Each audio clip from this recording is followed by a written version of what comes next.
The T-90M was supposed to be invincible, Russia's most advanced operational main battle tank.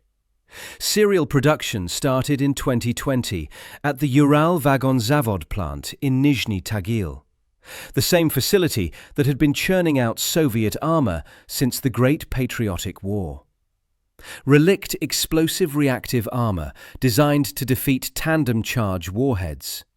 The improved 2A46M 5100 25mm smoothbore gun. The Kalina fire control system with enhanced thermal imaging and automatic target tracking. Russian state media promoted it relentlessly. Proof of domestic industrial capability. The answer to Western armor deliveries to Ukraine. The tank that would dominate any battlefield it touched. In January 2024, a T-90M met a vehicle it should have destroyed in seconds. It fired 3 times, missed 3 times. Then its turret started spinning uncontrollably as 25mm rounds shattered its optics and tore apart its sensors. Russia's $4.5 million technological showcase crashed blind into a tree, abandoned by its crew, finished off by Ukrainian drones. The vehicle that killed it? An American infantry fighting vehicle. Not a tank. Not a tank destroyer. A Bradley. And the reason this happened has nothing to do with the Bradley being secretly superior to a main battle tank. It has everything to do with how Russia builds tanks, trains crews, and fundamentally misunderstands what wins armored warfare in the 21st century. This is a story about Russian failure. Systemic, institutional, predictable failure. Let's start with what the T-90M was supposed to be. The T-90 lineage traces back to the T-72, the Soviet workhorse that rolled off Uralvagonzavod's production lines by the tens of thousands during the Cold War. The original T-90 entered Russian service in 1992, essentially a deeply modernized T-72B with improved fire control and the Shtora active protection system designed to jam incoming anti-tank guided missiles. The T-90A followed in 2004 with a welded turret and thermal imaging. The T-90M Prorив, breakthrough, represented the ultimate evolution, a 2020 modernization package that Russian military planners positioned as competitive with any Western main battle tank. The specifications looked formidable on paper. The Relikt explosive reactive armor represented a significant upgrade over the older Contact 5. Where Contact 5 could reduce the penetration of tandem-charge warheads by roughly 50%, Relikt was designed to defeat them almost entirely. The explosive tiles would detonate outward, disrupting both the precursor charge and the main penetrator before they could reach the base armor. The turret front featured multi-layered composite armor behind the ERA, theoretically capable of stopping modern Western anti-tank missiles. The Kalina fire control system was the real prize. Automatic target tracking, hunter-killer capability, meaning the commander could designate targets for the gunner while simultaneously scanning for new threats. The Sosna U gunner's sight featured thermal imaging with a reported identification range exceeding 5,000 meters in ideal conditions. The 2A46M5 gun could fire the 3BM60 Svinets 2 armor-piercing, fin-stabilized discarding sabot round, capable of penetrating over 700 millimeters of rolled homogeneous armor at 2,000 meters. On paper, the T-90M should dominate any infantry fighting vehicle ever built. The armor should shrug off anything smaller than a dedicated anti-tank missile. The fire control should acquire and destroy targets with mechanical precision. The 125mm gun should turn light armored vehicles into burning wreckage with a single shot. On paper. Here's what paper doesn't capture. The catastrophic institutional failures that have plagued Russian armoured forces since long before the first T-90M rolled into Ukraine. Start with production. Uralvagonzavod is Russia's only manufacturer of main battle tanks, a monopoly position that has bred the kind of quality control issues that monopolies always breed. Western intelligence assessments and captured equipment analysis have documented persistent problems. ERA tiles installed with gaps that defeat their purpose. Thermal imaging systems that perform well below specification. Welding quality that varies dramatically between production lots. The plant's workforce has struggled with the surge demands of wartime production, while simultaneously losing skilled workers to mobilization and emigration. Components that should be precision manufactured arrive with tolerances that would be rejected in Western facilities. But production quality, however inconsistent, is not why a T-90M crew missed 3 shots at an infantry fighting vehicle at close range. Training is why. Russian tank crew training before the 2022 invasion was already compressed compared to NATO standards. Conscripts served 12-month terms, with meaningful vehicle training occupying a fraction of that time. Contract soldiers, the professional corps who were supposed to crew the most advanced equipment, received better instruction, but better is relative. Live-fire gunnery exercises were expensive, and the Russian military's budget priorities consistently favoured procurement over training. A Russian tank crew might fire a few dozen main gun rounds during their entire training pipeline. A NATO crew fires hundreds. Then the war started consuming crews faster than the training system could replace them. The professional tankers who invaded Ukraine in February 2022, the contract soldiers who actually knew their vehicles, took catastrophic casualties in the first months. Ambushes at Brovary, the destruction of the assault on Kyiv's suburbs, the withdrawal from Kharkiv Oblast, the collapse at Liman. Each defeat bled experienced crews. The non-commissioned officers who would normally train new tankers, the sergeants who embodied institutional knowledge, died disproportionately because they were the ones who actually fought while conscripts hung back. By 2024, T-90M crews increasingly consisted of mobilized soldiers given abbreviated training on vehicles they barely understood. Weeks instead of months. Classroom instruction on systems they'd never operate under stress. Gunnery practice measured in single digits of rounds fired, not the hundreds that build automatic target acquisition reflexes. The Kalina fire control system's automatic target tracking is sophisticated. It requires a crew who understands how to use it. The hunter-killer capability is powerful. It requires a commander who has drilled the target handoff procedure until it's muscle memory. The thermal imaging can identify targets at 5 kilometers. It requires a gunner who knows what he's looking at, who can distinguish a concealed fighting vehicle from terrain clutter, who can hold steady on a target while the autoloader cycles. None of these systems matter if the crew can't execute. And that brings us to Steppove. The village sits 3 kilometers northwest of Avdiivka in Donetsk Oblast. By January 2024, the terrain had been churned into a moonscape by months of artillery exchanges.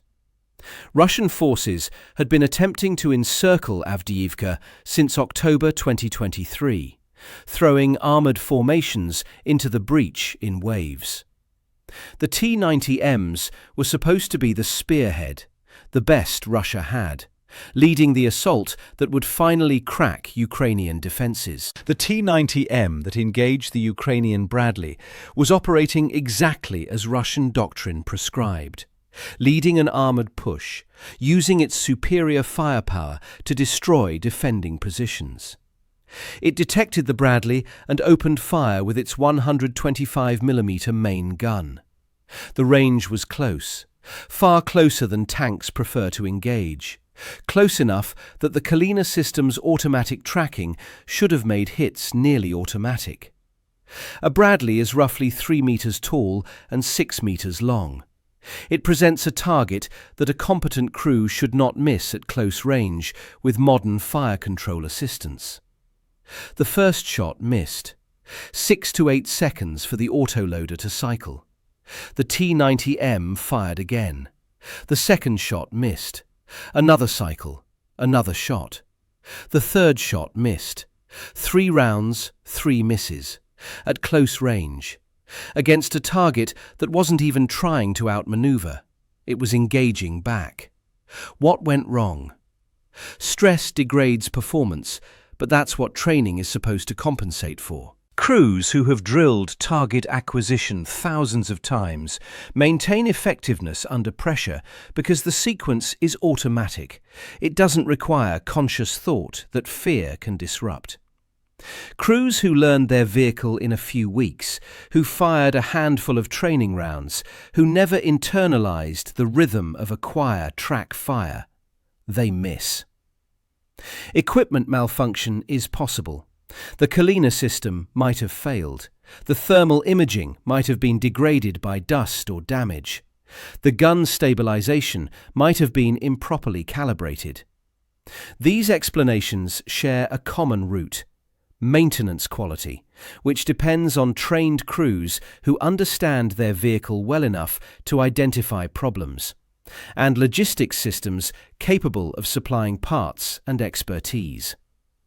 Russia has struggled with both throughout the war. Panic explains some failures. A crew that sees return fire, 25mm rounds sparking off their armor, tracers filling their vision blocks, might rush shots instead of trusting their fire control. But trusting fire control requires having trained with it enough to develop that trust. A crew running on abbreviated instruction doesn't have the confidence to let the system do its job.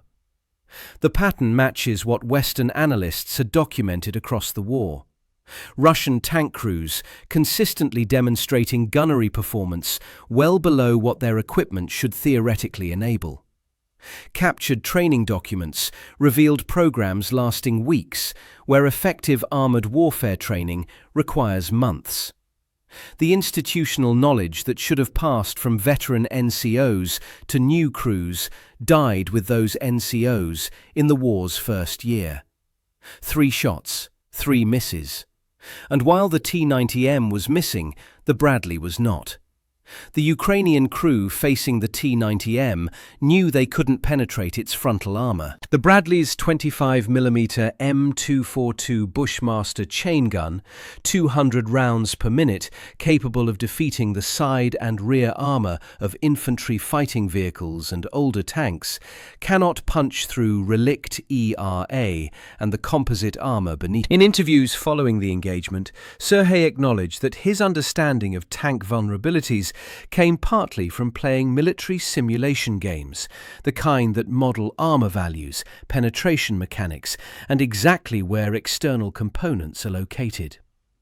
The internet immediately latched on to War Thunder specifically, Gaijin Entertainment's vehicle combat simulation, because it represents perhaps the most detailed, publicly available modeling of armored vehicle vulnerabilities in existence. This connection matters. Not as a joke, not as a novelty angle, but as a serious point about how Russia's armor vulnerabilities have become common knowledge. War Thunder's protection analysis view lets players examine any vehicle from any angle. Color-coded overlays display armor thickness and composition. More importantly, for understanding the Steppove engagement, the game models external components: optics, vision blocks, turret ring mechanisms, gun mantlet joints. Everything a tank needs to function beyond its raw armor protection. The game's modelling is accurate enough that it has spawned multiple incidents of military personnel leaking classified specifications on its public forums. July 2021. A user leaked classified Challenger 2 armor documents trying to prove the game's modelling was wrong. 2021 and 2022. Leclerc specifications leaked for the same reason. January 2023. H-64 Apache documents. 2023. Chinese tank armor specifications. Each incident resulted in investigations, legal consequences, and the quiet confirmation that War Thunder's models correlate closely enough with real-world data that people with security clearances felt compelled to argue with them. The T-90's weak spots, the T-90M included, are not military secrets. They're documented in a game played by millions. The location of the Sosna U gunner's sight, the commander's panoramic view, the vision blocks, the turret ring junction. Any player who has spent time studying Russian tanks in War Thunder can tell you exactly where to aim to blind them, even if they can't penetrate the armor. This is information that exists in the public domain, modeled with enough accuracy that classified leaks occur when people disagree with it. And Sergei knew it. While the T-90M cycled through its autoloader between missed shots, 6 to 8 seconds each time, plenty of time for a stabilized 25mm gun to work, Sergei directed fire at exactly the systems that would neutralize the tank. The Bushmaster roared. Armor-piercing and high-explosive rounds in precisely aimed bursts. Not at the turret front. He knew that was pointless. At the tank's eyes. The Sosna U gunner's sight shattered under sustained fire. The commander's panoramic sight followed. The vision blocks that let the crews see the battlefield around them cracked and fragmented. The T-90M's crew went increasingly blind. But Sergei wasn't finished. He directed fire at the turret ring area, the junction where the turret rotates on the hull. The 25mm rounds couldn't penetrate there, but they didn't need to. They hammered the exposed mechanisms, the seals, the components that allowed smooth turret traverse. Under sustained fire, something failed catastrophically. The footage that subsequently circulated, verified by open-source intelligence analysts at Oryx after appearing on Ukrainian Telegram channels on January 28, 2024, showed the result. The T-90M's turret began spinning uncontrollably, rotating continuously. The crew had lost the ability to aim their main gun. Russia's most advanced operational tank, blind, spinning, helpless. The engagement ended with the T-90M crashing into a tree. The crew abandoned the vehicle, realizing they could no longer fight. Ukrainian drones finished what Sergei had started. The $4.5 million tank that Russian state media had promoted as proof of technological superiority. Destroyed by a chain gun and then a drone. The video went viral. Millions of views. The surreal image of the turret spinning uncontrollably became one of the war's iconic moments. But the coverage largely got the story wrong. Sloppy reporting called the Bradley a battlefield taxi. It's not. The Bradley is an infantry fighting vehicle, a distinction that matters because it explains why the Bradley was in that fight at all, why its crew was trained to take that engagement, why the vehicle carries the weapons and sensors it does. The distinction is not pedantic. It is the difference between a platform designed to deliver troops and withdraw versus a platform designed to stay and fight alongside tanks. The M113, the vehicle that defined American armored troop transport for decades, entered service in 1960 with aluminium armor vulnerable to heavy machine gun fire and a single .50 caliber gun for self-defense.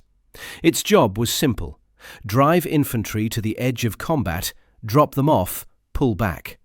That's a taxi. That's what a taxi does. The Striker, which entered service in 2002, carries the modern transport philosophy forward. Remote weapon station with a .50 caliber machine gun or 40mm grenade launcher, 8-wheeled mobility for rapid deployment, doctrine that calls for disengagement when encountering enemy armor. When a striker meets a tank, the answer is withdrawal and calling for support. The Bradley is fundamentally different. The M2 Bradley entered service in 1981 specifically because the Soviets had fielded the BMP-1 in 1966, the world's first true infantry fighting vehicle, armed with a 73mm gun and AT-3 Saga missiles capable of destroying NATO tanks. American planners looked at the BMP-1 and understood. They needed a vehicle that didn't run from armor. They needed something that fought it. The Bradley carries the 25mm M242 Bushmaster chain gun, 200 rounds per minute, dual feed, allowing instant switching between armor-piercing and high explosive. A coaxial 7.62mm machine gun, and crucially, a twin-tube TOW missile launcher. TOW, tube-launched, optically tracked, wire-guided. Missiles with a range exceeding 3,750 meters, equipped with TOW-2B tandem warheads designed specifically to defeat explosive reactive armor.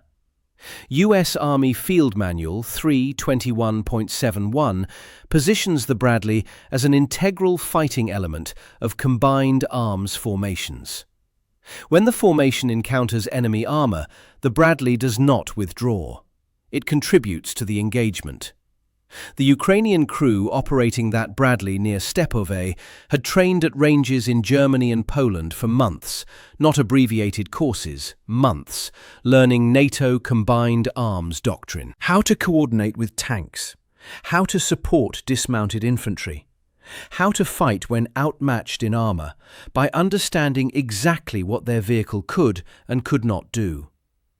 The fire control system on the M2A2ODS-SA Bradley includes the integrated sight unit with thermal imaging rated effective to 2,000 meters for vehicle identification.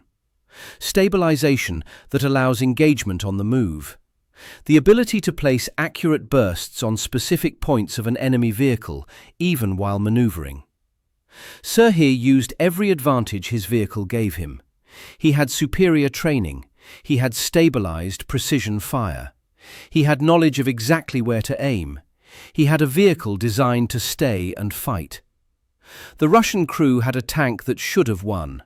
Should have. On paper. But paper doesn't fight. Crews fight. And when a crew that has drilled gunnery fundamentals until they're automatic faces a crew that learned their vehicle in weeks, the specifications become irrelevant. This is the real story of the Bradley killing Russia's best tank.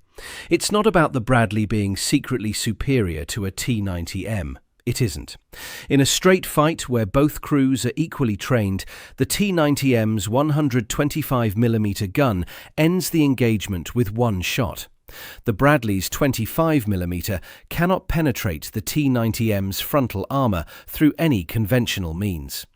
It's about Russian institutional failure, the production system that builds inconsistent quality into vehicles that cost millions, the training pipeline that produces crews who can't execute under stress, the doctrine that assumes specifications equal capability, the leadership that committed advanced tanks to close-range engagements crewed by soldiers who weren't ready. 3 shots, 3 misses.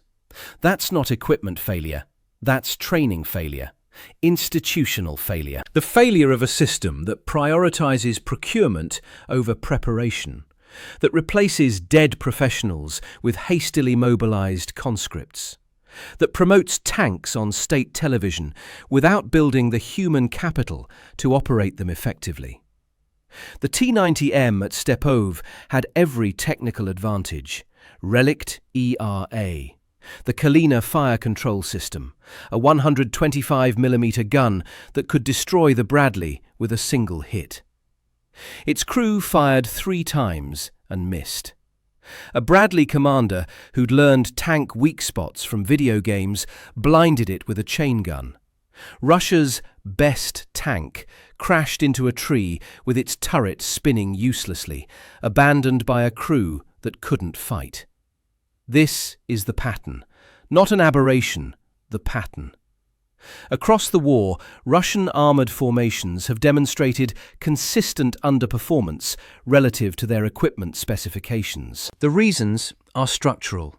Abbreviated training, loss of institutional knowledge, quality control failures, maintenance deficiencies, compounding into battlefield paralysis. The Bradley wasn't a taxi that got lucky. It was a fighting vehicle, crewed by professionals who understood their systems and their enemies' vulnerabilities. The T-90M wasn't an inferior design that got exposed. It was a capable tank, crewed by soldiers who couldn't execute when it mattered. Equipment doesn't win wars. Training wins wars. Institutional competence wins wars. The ability to execute under pressure, developed through repetition until it's automatic, that wins wars. Russia built a tank. They forgot to build the crews to operate it. And when that tank met a vehicle it should have destroyed in seconds, crewed by soldiers who actually knew what they were doing, the specifications meant nothing. 3 shots, 3 misses, blind, spinning, abandoned. Russia's best tank, killed by everything Russia does wrong. Subscribe for more stories like this.